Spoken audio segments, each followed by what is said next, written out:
नमस्कार साथियों, all India medical students association United से राष्ट्रीय अध्यक्ष भरत बेनीवाल आप सभी को नमस्कार करता हूं, क्रांतिकारी इकबाल पेश करता हूं। जैसा कि आप सभी को पता है कि जो हमारा एम्स का 80-20 का जो मामला चल रहा था, उसके लिए हम निरंतर संघर्ष कर रहे थे। और इस एक साप्ताहिक कार्यक्रम में जिसमें मैंने हम लोगों ने मिलकर ये मान लीजिए कि एक राजनीतिक दबाव का जो अभियान चलाया था, उसमें हमें काफ़ी हद तक सफलता मिली। इसके लिए मैं आप सभी को कांग्रेचुलेट करता हूं और ये कहना चाहता हूं कि जो 1 सितंबर को जो एग्ज़ाम होनी थी, जो उसकी न्यूज़ हम लोगों ने उससे संबंधित न्यूज़ दोपहर से भी पहले ही डाल दी थी। और परसों एक दिन छोड़ के उससे पहले वाले दिन भी हमने एग्ज़ाम पोस्टपोन के लिए जब अजय चौटाला जी ने डॉक्टर हर्षवर्धन सिंह जी से बात की थी, और आज भी हम लोग उन्हीं के साथ लगे हुए थे क्योंकि हमें अच्छा पॉजिटिव उनसे आश्वासन मिला। और उन्होंने दबाव जो हर्षवर्धन जी पे बनाया, उसके लिए मैं उनको तहे दिल से धन्यवाद देना चाहता हूँ। और जो हमारी वो इतनी मदद कर रहे हैं, उसके लिए मैं उनको तहे दिल से धन्यवाद देना चाहता हूँ। सभी सांसदों ने पत्र लिखे, उसके लिए मैं उनको धन्यवाद देना चाहता हूँ। 14 सांसदों से तो खुद हमने जाके खुद, और आप लोगों ने देखा भी है, हम लोगों ने आप लोगों से शेयर भी किया। और 42 से 43 विधायकों से जब विधायक दल की यहाँ बैठक थी बीजेपी की, तब हमने स्पेशली तब मिले। उसके अलावा घर घर जाकर मिले। इस प्रकार से लगभग घर घर जाके मिले, तो उनकी भी फोटोज़ आपसे शेयर किए। क्योंकि अपने सबसे बड़ा दुर्भाग्य ये है कि रियल में अब मुझे अब एहसास होने लगा है कि भी हम काम करते हैं, कितना काम करते हैं, रात दिन सुबह से शाम तक। एक दिन तो हम लगातार इतने अधिकारियों से मिले थे, परले दिन की बात है, उसी दिन हम अजय चौटाला जी से मिले थे। और शाम को लेट तो अजय चौटाला जी से मिले, सुबह पूरे दिन अधिकारियों से मिले। उसमें प्रमोट का मैटर मेनली था, प्रमोट के मैटर में मिले। और उसके अलावा CHO की भर्ती के लिए मीटिंग ली बाकायदा, और फिर वापस चौटाला जी के पास, फिर यूँ मतलब इतनी ताबड़तोड़, क्योंकि हमें आशाएं दिख रही थी चौटाला जी के पास। उन्होंने हमें आश्वस्त भी कर दिया था। उन्होंने हर्षवर्धन जी से 2 बार बात की परसों, उसके बाद दोबारा आज वापस सुबह बात की। धन्यवाद देते हैं हम उनको। परसों भी मैंने डाल दिया था कि कैसे भी एक बार डेट भी पोस्टपोन हो जाए और CIB की बैठक होने में आसानी रहेगी। हर्षवर्धन जी बार बार यूँ ही कह रहे थे कि 1 सितंबर को तो एग्ज़ाम है, तो अभी CIB की बैठक बुलाना संभव नहीं है। जबकि हमने चौटाला जी ने साफ कह दिया था, मैंने भी कहा था उनसे कि कोविड-19 का ये दौर है, इस दौर के अंदर इतने बच्चों की परीक्षा एक साथ में करवाना भी संभव नहीं हो पाएगा। खतरे से खाली नहीं है, नेट और JEE दोनों एग्ज़ामों तक का विरोध हो रहा है, मतलब इतने बड़ी एग्ज़ाम का विरोध हो रहा है। और आप ये इतनी बड़ी एम्स की जो 50-60 हज़ार बच्चे, इतने बच्चे बैठेंगे, तो इनके एग्ज़ाम कराना संभव कैसे हो पाएगा ढंग से। तो हम लोगों ने साफ उनसे कहा कि भाई इसमें ये संभव नहीं है, फिर भी आप एक बार कैसे भी करके कोशिश कीजिए कि पहले CIB की बैठक बैठ जाए। लेकिन मंत्री जी ने कहा इतनी जल्दी CIB की बैठक बुलाना संभव नहीं है। बीच में शनिवार रविवार की छुट्टी थी, आज का और कल का वर्किंग डे सेंटर में था। राजस्थान में हालांकि छुट्टी थी, रामदेव जी और तेजा जी की जयंती की, उसकी भी मैं आप लोगों को बधाई देना चाहता हूँ सभी को। और मंडे को एक वर्किंग डे था बीच में, अगले दिन एग्ज़ाम का। फिर तो मतलब इसलिए मैं कह रहा हूँ आप लोगों से कि आप लोग, जैसे आप लोगों ने 14 सांसदों से लिखवाया, 14 सांसदों को भी मैं धन्यवाद देता हूँ। दिया कुमारी जी को भी मैं स्पेशली धन्यवाद देता हूँ। उन्होंने हमारे सामने बात की, उसके बाद उन्होंने खुद ट्वीट भी किए, उन्होंने हमारे पक्ष में सब तरीके से पोस्ट वगैरह भी डाली, हर तरीके से। रामचंद्र बोरा जी ने भी किया, बाकी सभी सांसद, राहुल कस्वा, सुमेधन महाराज जी से, अपने अपने रमेश यादव भाई हैं, उन्होंने लिखवाया, लेटर भी लिखवाया, और उन्होंने फ़ोन भी करवाए। अन्य जो सांसद थे, अर्जुन लाल जी मीणा जी हैं, उनसे भी हमारे एक दोस्त ने लिखवाया। और काफ़ी जो स्ट्रगलिंग कर रहे थे, ज़्यादातर जो राज्यवर्धन राठौड़ जी और सभी लोगों ने लिखा, सभी ज़्यादातर सांसदों को, भगीरथ चौधरी जी को से लेटर लिखवाया, विनोद भाई और ने, तो उन लोगों को मैं धन्यवाद देना चाहता हूँ। सभी साथियों को मैं सम्मिलित रूप से धन्यवाद देना चाहता हूँ। निहालचंद मेघलाल जी को भी धन्यवाद देना चाहता हूँ। जितने सांसदों ने हमारे लिए लेटर लिखे, मनोज कुमार राजौरिया जी से, डॉक्टर राजौरिया जी से भी मैंने फ़ोन पे बात की थी 2 बार, उन्होंने मेरे को व्हाट्सअप किया लेटर लिख के, वो लेटर भी हमने वायरल किया। सभी को धन्यवाद बहुत बहुत। ऊपर से सबसे बड़ा धन्यवाद हरियाणा के उप मुख्यमंत्री दुष्यंत चौटाला जी के जो पिताश्री हैं, दुष्यंत चौटाला जी को मैं इसलिए धन्यवाद दूंगा कि उन्होंने अपने पिताजी के जरिए से हमारी बात कराई, और पूरे बात में बहुत मजबूती मिली। क्योंकि दिल्ली का जो वोट बैंक है साथियों, उसको कहीं ना कहीं चौटाला इफेक्ट करते हैं, क्योंकि उनसे जो थोड़ा सा जो कम्युनिटी जुड़ी हुई है, वो ज़्यादातर दिल्ली में क्या है, हरियाणा के लोग आके बसे हुए हैं, और वो दिल्ली के अंदर वोटर्स हैं। और यहाँ तक कि जो उनका संसदीय क्षेत्र है, कृष्णानगर जो हर्षवर्धन जी का, डॉक्टर हर्षवर्धन जी का, वो क्षेत्र भी वहाँ के हरियाणा के लोग जो हमारे वो कम्युनिटी प्रभावित करती है और उसकी वजह से वो दबते हैं उन लोगों से। तो थोड़ा सा उसकी वजह से उन लोगों की कल को अगर इनका काम नहीं किया तो ये लोग हो सकता है भविष्य में हमारे साथ नेगेटिविटी बरतें। तो साथियों धन्यवाद दूंगा मैं चौटाला जी को, आप लोगों ने रेगुलर मेरा उनके साथ फोटो भी देखा हो, परसों भी सारी फोटो वगैरह वायरल किए थे हमने, और एक एक बात हमने पोस्टपोन्ड वाली बात परसों ही एक बार शेयर कर ली थी आपसे, और आज सुबह भी आप लोगों से कह दिया था कि एग्जाम पोस्टपोन्ड होने का के लिए हमें आश्वासन मिला है एक बार के लिए। और अभी 8 तारीख को एग्जाम का भी अभी तक कुछ कह रहे हैं कि 8 तारीख का दे रखा है उसमें डेट, 8 का भी कोई फिक्स नहीं है साथियों अभी तक एग्जाम का। लेकिन मैं ये मानता हूं जो तैयारी कर रहे हैं वो 8 के हिसाब से ही करें, कोई दिक्कत नहीं है। 8 की भी डेट आगे पीछे होने की संभावना पीछे तो नहीं होगी, आगे ही बढ़ेगी, अगर बढ़ेगी तो 8 के बाद ही अगर होगा, 8 या 8 के बाद ही। और साथियों CIB की बैठक बुलाने के लिए भी उन्होंने आश्वासन दिया कि मैं पोस्टपोन करके CIB की बैठक 3 या 4 तारीख को बैठक बुलाने की हमें आश्वासन मिला है आज। उसके बाद ही हम वहाँ से चले। साथियों मैं थक के बुरी हालत हो रखी है मेरी, और आज मैं बहुत ज़्यादा थक चुका हूँ भाग भाग के। लेकिन अभी भी अगर CBS के मैटर में या मेरे साथियों के लिए कहीं भी मेरी ज़रूरत हो तो मैं थकान के साथ भी चल पड़ूँगा, कोई दिक्कत नहीं है। लेकिन हमारे साथियों का काम होना चाहिए, आधी रात को भी हम उनके लिए सबके लिए तैयार हैं। साथियों इस आंदोलन को, इस अभियान को, राजनीतिक दबाव वाले अभियान को, इसको कहीं कमज़ोर नहीं होने देना है। और जो हमारे हरीश कांडला जी जो साथी हैं, जो यूनियन के बड़े भाई हैं हमारे, वो लोग हैं, चाहे जोधपुर यूनियन है, चाहे अदर यूनियंस हैं एम्स की, या सभी लोग हैं, वो सब लोग मजबूती से इस लड़ाई को इसी तरह से लड़ते रहे। हम लोग हमेशा उनके साथ हैं। मेरे बेरोजगार अभ्यर्थी हैं, उनको कमर कस के तैयार रहना होगा। हो सकता है SC20 के मामले में दिल्ली में अभी कुछ करना पड़े, हो सकता है कैसी भी स्थिति आ सकती है साथियों। स्पष्ट अभी तक पूरी तरह से कुछ भी नहीं है, हमारी जीत हुई है। लेकिन अभी ये एग्ज़ाम पोस्टपोन्ड हुई, एम्स की एग्ज़ाम पहली बार इतिहास में पोस्टपोन्ड हुई। और दूसरी बात आपको बता दूं, एम्स में कई बार बड़े घपले हो चुके, लेकिन पहले कभी मुद्दा नहीं उठाया। पहली बार हमने सीरियसली लिया, 15 दिन में, सिर्फ 15 दिन मैंने इस मुद्दे को सीरियस लिया, और उसमें हम लोगों को पॉजिटिविटी भी मिली। और कूच करेंगे हम दिल्ली की तरफ बहुत जल्द।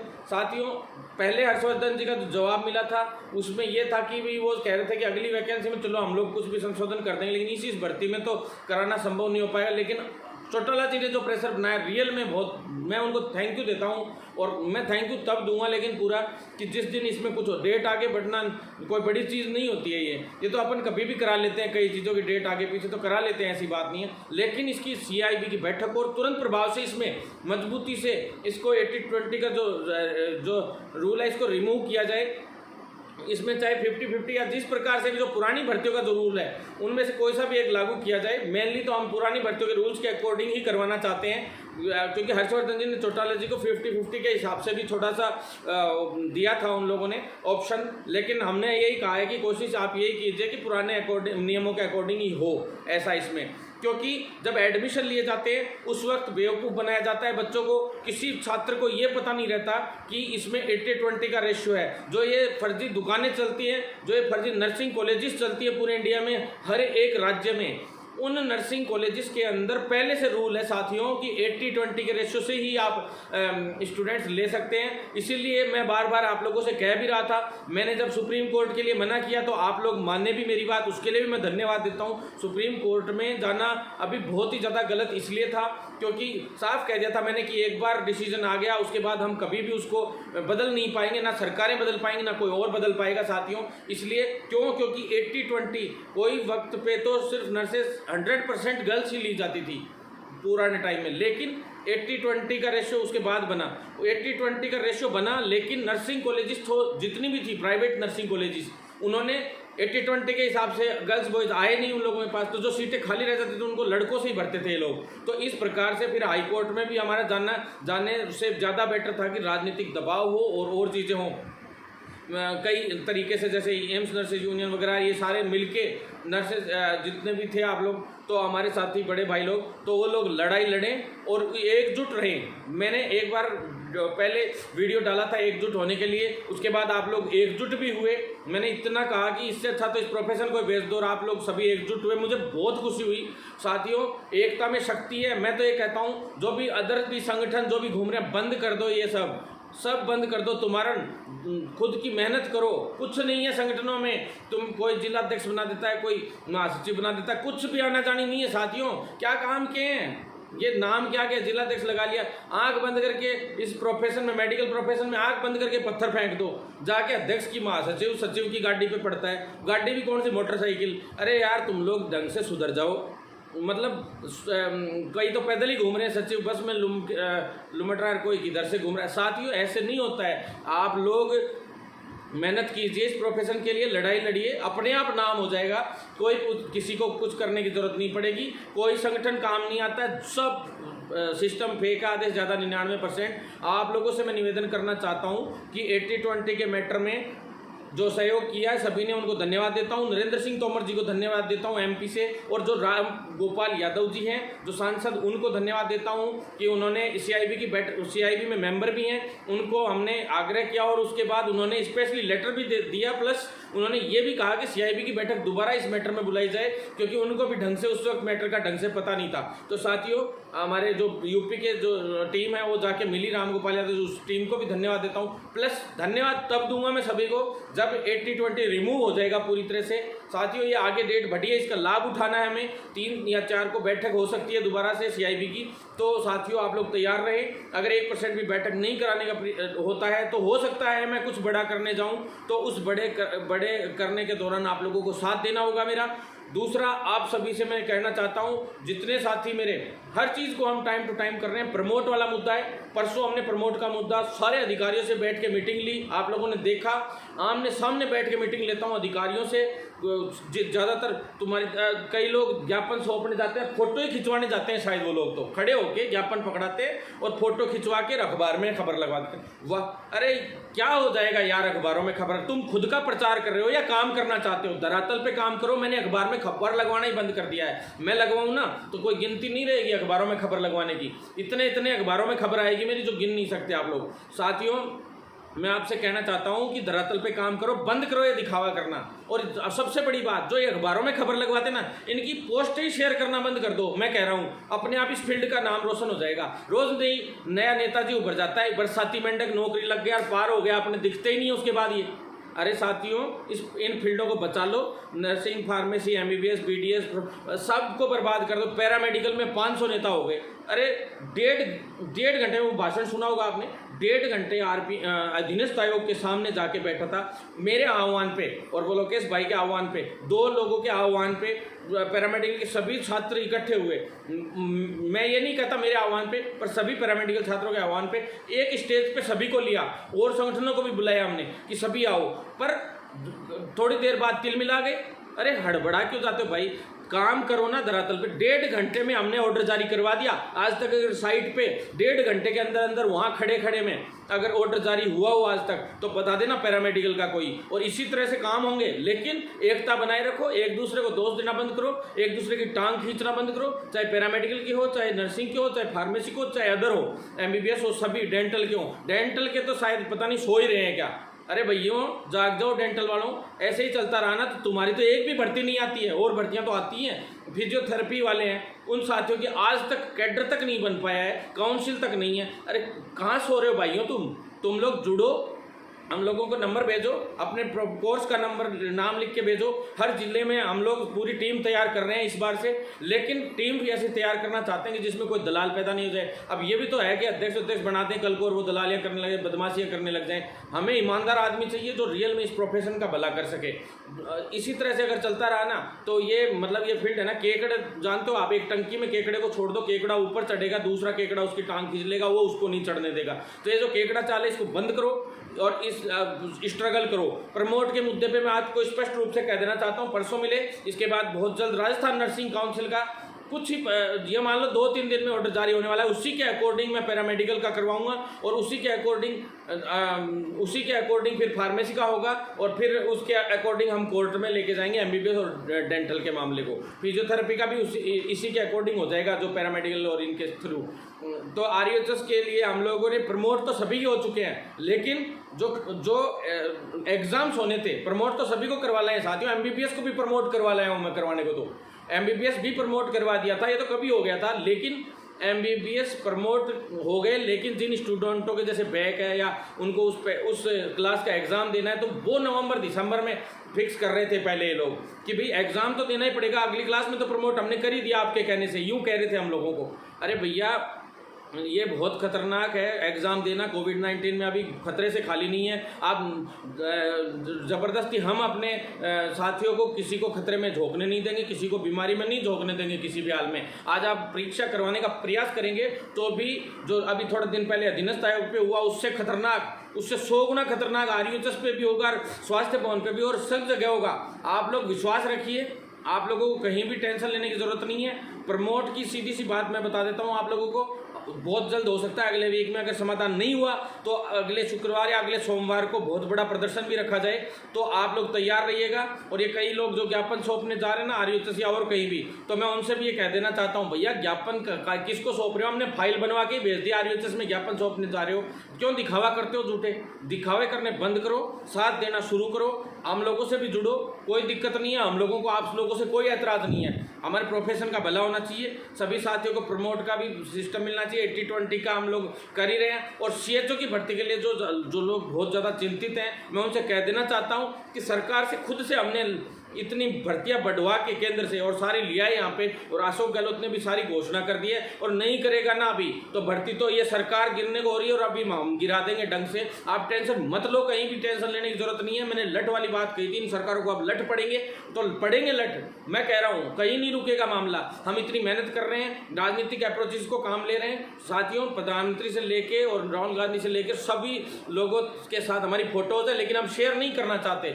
दिखावा आज तक नहीं किया किसी नेता के साथ, मैंने कभी फोटो नहीं डाली, लेकिन क्या करूं, आप लोगों को दिखाना भी जरूरी है कि ये मेहनत की, वो मेहनत की। हम लोग धरातल पे मेहनत करते हैं और इतने पावरफुल है खुद भी कि किसी को दिखाने की जरूरत नहीं है। हमें खुद इतने पावरफुल हैं कि आज सांसद और विधायकों से ज़्यादा तो काम खुद कराने का मादा रखते हैं साथियों, चाहे वो कहीं भी हो, विधानसभा क्षेत्र हो, संसदीय क्षेत्र हो, कहीं भी हो। अगर मैं इतनी मेहनत आज मेरे विधानसभा क्षेत्र में कर लेता ना, जितनी मैंने 9 सालों से आप लोगों के लिए की है। कई लोग कह देते हैं कि 8 साल से ये हो रहा है, वो हो रहा है, ये नहीं किया, वो नहीं किया। अरे साथियों, रोक के बैठा हूँ प्राइवेट में जाने से पूरी फील्ड को अकेला। इतनी मेहनत कर रहे हैं, अगर इतनी मेहनत में मेरे विधानसभा क्षेत्र में, तुम लोग सोचना कभी बैठ के, इतना पैसा और इतनी मेहनत में है ना, मेरे विधानसभा क्षेत्र में आज से 2 साल पहले, जब 1.5 साल पहले चुनाव थे तब कर लेता ना, तो आज मैं कहीं MLA होता और मंत्री होता किसी सरकार में, और जो मंत्रियों के तलवे चाटने होते ना, तो पता नहीं कितना पैसा होता, हजारों करोड़ का मालिक होता मैं। ये ऐसे नहीं है, लेकिन आप लोग साथ दीजिए, आप लोगों के लिए ईमानदारी से लड़ रहे हैं, और तो लड़ते रहेंगे, और सारी चीज़ें आप देख रहे हो, और ऐसे ही लड़ते रहेंगे। और साथियों, CHO के मामले में बता देता हूँ, CHO की बहुत जल्दी भर्ती विज्ञप्ति जारी होने वाली है, सब कुछ तैयार है। उसमें CHO का मैं बता देता हूँ, नंबर 1 की तनख्वाह बढ़वा दी है 25,000 से तनख्वाह, और इंसेंटिव 15,000। नंबर 2, आप लोगों के लिए जो CHO के जो बाहर वाले जो भाई लोग थे, जिनकी वजह से ये विज्ञप्ति अभी थोड़े दिन रुकी, 10-15 दिन, उस जो मेन लेट होने के रीज़न थे उसमें। नंबर 2, CHO के जो बाहर लगे हुए जो भाई लोग हैं, उन लोगों को इन्वॉल्व करवाया कि भाई ठीक है, एग्ज़ाम दे दो, एग्ज़ाम फाइट कर लो, एग्ज़ाम में अगर नंबर आ जाता है तो आप लोगों को EVIS कोर्स नहीं करना होगा। यहाँ पे 38 सेंटर अभी बना दिए गए हैं EVIS कोर्सेज के लिए, सभी जगह पे सब पूरी तैयारियां हम लोग कर रहे हैं। डबल सेशन में करवाना पड़ेगा, क्योंकि भर्तियों की संख्या तिगुनी के लगभग हो जाएगी, 8,000 भर्तियां हो जाएंगी, तो 6300 के करीब होंगे। तो 2 सेशन में हो सकता है 38 की जगह पे 42 या 43 सेंटर हमें बनवाने पड़ेंगे EVIS के लिए, कोर्स के लिए साथियों। और जो पहले वाले थे उनमें से 163 लोगों की CHO जो संविदा वाले थे, जिनको CHO का कोर्स कराया गया था, टोटल 378 के करीब लोग थे, उसमें से 163 को पोस्टिंग जल्दी दिलवा देंगे। आप टेंशन मत लीजिए, आप लोगों के लिए बात हो गई है, क्योंकि कोर्ट में आप लोगों का मामला चल रहा है, वो भी निपटा देंगे। ये तीसरी भर्ती है, 2310 प्लस 5500 वाली में से 4000 जोड़ दिए ये, और 1500 की अलग से आ जाएगी, तो 6310 प्लस 1500 की फाइल हम बहुत जल्द पूरी करवा देंगे। 6310 तो अब भी करवा देंगे। 2 हो सकता है कि विज्ञप्ति कल सुबह भी जारी हो जाए, कल शाम को भी जारी हो जाए, 2-4 दिन में जारी हो जाएगी साथियों, क्योंकि कोर्ट में इस भर्ती को मैंने पहले ही कैविएट लगवाई है स्पेशली, ताकि इस पे कोई स्टे नहीं आ सके। इसके सारे के सारे नियम इस हिसाब से बनवाए हैं ताकि इस भर्ती में 1% भी कोई खामी नहीं रहे, जिसकी वजह से कल को कोर्ट में स्टे आ जाए, चाहे रोस्टर हो चाहे अदर चीज़ें हों, हर चीज़ इसमें। और सबसे बड़ी बात, सभी लोग ये कहते हैं बार बार कि ये भर्ती मेरिट पे होगी या लिखित परीक्षा से होगी। मैंने भैया साफ साफ बोल दिया आप लोगों को कि एक भी भर्ती राजस्थान में हो चाहे इंडिया में हो, जहाँ तक मेरा बस चला, एक भी भर्ती मेरिट आधार पे नहीं होने दूंगा। सारी की सारी भर्तियां लिखित परीक्षा पे आएंगी, हर भर्ती लिखित परीक्षा पे आएगी साथियों। और आप लोगों से निवेदन करता हूं, इतना ज़्यादा भ्रमित भी मत हो, लोग भ्रमित करने का प्रयास करते हैं, भ्रमित मत हो या करो। जो कांग्रेस बीजेपी वालों की, इनकी हर किसी की पोस्टें तो शेयर कर देते हो, लेकिन हमारी पोस्टें इतना स्ट्रगल करते हैं, एक दूसरे की टांग खींचना और जलना बंद करो। सबसे बड़ी बात तो जलन बहुत होती है कि ये इतना क्यों करवा रहा है। अरे भाइयों, मैं तुम्हारे लिए कर रहा हूँ, मैं ना तो मेरे को नौकरी चाहिए ना कुछ और चाहिए, मेरे को कुछ भी नौकरी नहीं चाहिए यहाँ पे मेडिकल विभाग में। मैं आप लोगों के लिए लड़ता आया हूँ क्योंकि मेरा प्रोफेशन है ये। मैं इसको नहीं बिकने दूंगा, नहीं बिकने दूंगा, नहीं बिकने दूंगा और लड़ूंगा ऐसे ही। तुम लोग आज नहीं तो कल मेरा साथ दोगे, जलन होती रहेगी तो होती रहे किसी को। धन्यवाद साथियों। Bharat Beniwal YouTube channel subscribe करना, भरत बेनीवाल पेज लाइक करना, भरत बेनीवाल ट्विटर फॉलो करना, ताकि इस आंदोलन को और मजबूत किया जा सके, इस लड़ाई को और मजबूत किया जा सके। इनकलाब जिंदाबाद साथियों।